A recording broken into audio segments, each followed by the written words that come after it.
اعوذ باللہ من الشیطان الرجیم بسم اللہ الرحمن الرحیم الحمدللہ رب العالمین والصلاة والسلام علی اشرف الانبیاء والمرسلین وعلی اہل بیتہ الطیبین الطاہرین المعصومین بسم اللہ الرحمن الرحیم رب اشرح لی صدری ویسر لی امری واحلل عقدۃ من لسانی یفقہوا قولی۔ تمام تعریفیں، تمام حمد و ثنا و ذات باری تعالیٰ کے لیے کہ جو تمام جہانوں کا خلق کرنے والا اور پالنے والا ہے، اور تمام درود و سلام محمد و آل محمد کے لیے کہ جو وجہ تخلیق کائنات ہیں۔ السلام علیکم ورحمۃ اللہ وبرکاتہ۔ ایام فاطمیہ ہیں اور ہر زبان پر ذکر بی بی فاطمہ الزہرا سلام اللہ علیہا جاری ہے۔ اسی کی مناسبت سے آپ کی خدمت میں اس تسبیح کے کچھ برکات و فضائل پیش کر رہی ہوں کہ جو تسبیح شہزادی کونین بی بی فاطمہ الزہرا سلام اللہ علیہا سے منسوب ہے۔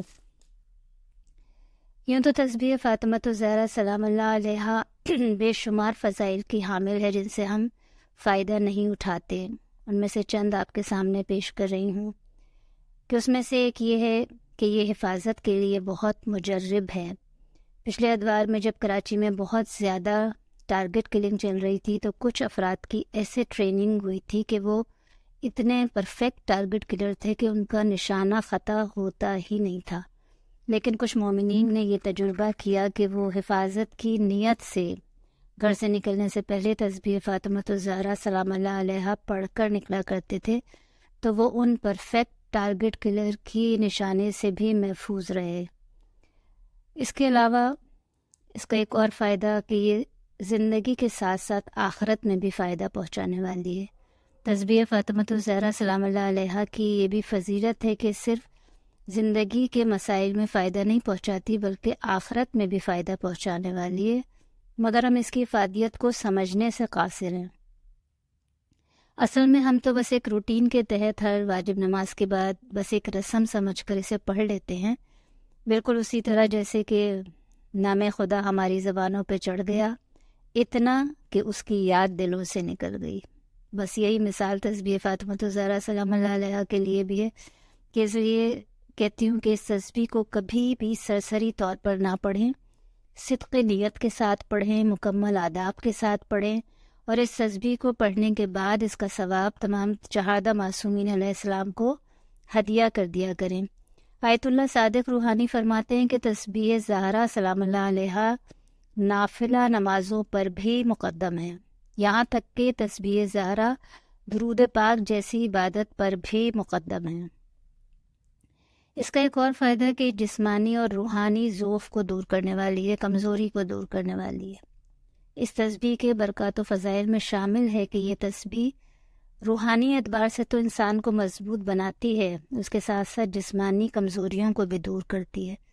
لہٰذا اگر ہم جسمانی ضعف محسوس کریں، گھر کے کام کاج کی وجہ سے تھکن محسوس کرتے ہوں، تو گھر کے کاموں کے دوران اگر باوضو ہو کر تسبیح فاطمہ سلام اللہ علیہا پڑھ کر گھر کے کام انجام دیں، کھانا پکائیں، تو نہ صرف وہ کھانا بابرکت ہوگا بلکہ ہم جسمانی تھکن بھی محسوس نہیں کریں گے۔ اس کے فائدوں میں سے ایک فائدہ یہ ہے کہ یہ بدبختی سے نجات دلانے والی بھی ہے۔ اس تسبیح کی یہ فضیلت ہے کہ یہ بدبختی سے نجات دلاتی ہے، بدقسمت بننے سے نجات دلاتی ہے۔ اس لیے اگر بچپن سے بچوں کو تسبیح فاطمہ سلام اللہ علیہا پڑھنے کی ہم عادت ڈال دیں تو بدبختی بچے کے قریب بھی نہیں آئے گی۔ یعنی اگر گھر سے نکلتے وقت، اسکول جاتے وقت بچوں کو شروع سے یہ عادت ڈال دیں کہ پہلے تسبیح فاطمہ سلام اللہ علیہا پڑھنا ہے پھر گھر سے نکلنا ہے، تو یہ تسبیح نہ صرف ان کی حفاظت کرے گی بلکہ ہر میدان میں کامیابی بھی عطا کرے گی۔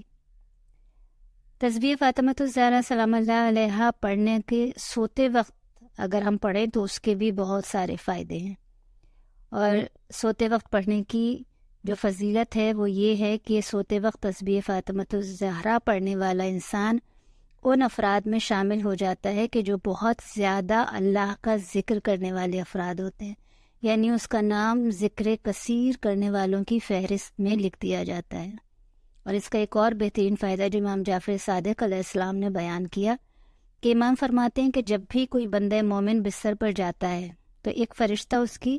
حفاظت کے لیے اس کے پاس آ جاتا ہے، اور اسی لمحے شیطان بھی وہاں آ جاتا ہے اسے گمراہ کرنے کے لیے۔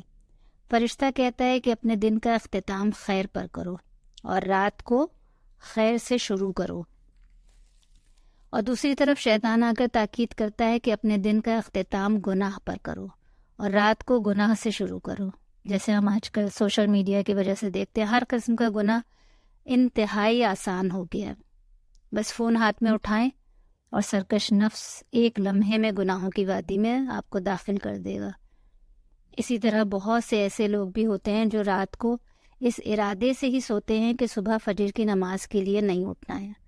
کہ ہم بہت تھکے ہوئے ہیں، ہماری صحت پہ اثر پڑے گا، اور اس طرح کے بہت سارے بہانے جو شیطان ہمارے دماغ میں ڈالتا ہے، کیونکہ وہ بے نمازی شیطان کے اس حربے کا شکار ہو جاتے ہیں کہ شیطان کہتا ہے تم نے دن میں بھی نمازیں قضا کی ہیں، تمہارے دن کا اختتام بھی گناہ پر ہوا ہے، اب رات کی شروعات بھی گناہوں سے کرو۔ تو اس سے یہ ارادہ کرواتا ہے کہ صبح نماز نہیں پڑھنی۔ اچھا، اب ایک کام شیطان اس وقت کروانا چاہ رہا ہے اور ایک کام فرشتہ کروانا چاہ رہا ہے۔ تو بندے مومن جب بستر پر جا کر تسبیح فاطمۃ الزہرا سلام اللہ علیہا پڑھتا ہے تو فرشتہ شیطان کو اس سے دور کر دیتا ہے، اور صبح بیدار ہونے تک وہ فرشتہ اس بندے مومن کی حفاظت کرتا ہے۔ اور اس کے علاوہ وہ فرشتہ خود جو پوری رات، کیونکہ ہم جانتے ہیں کہ فرشتوں کا تو کام ہی عبادت کرنا ہے، انہیں تو خلقی عبادت کے لیے کیا گیا ہے، تو وہ خود جو پوری رات عبادت الہی میں مصروف رہتا ہے تو اس کی عبادت کا ثواب بھی اس بندے مومن کے نامہ اعمال میں درج ہوتا رہتا ہے۔ تو اتنا چھوٹا سا عمل اور کتنا کثیر اجر پروردگار عالم اس عمل کے نتیجے میں عطا کرتا ہے۔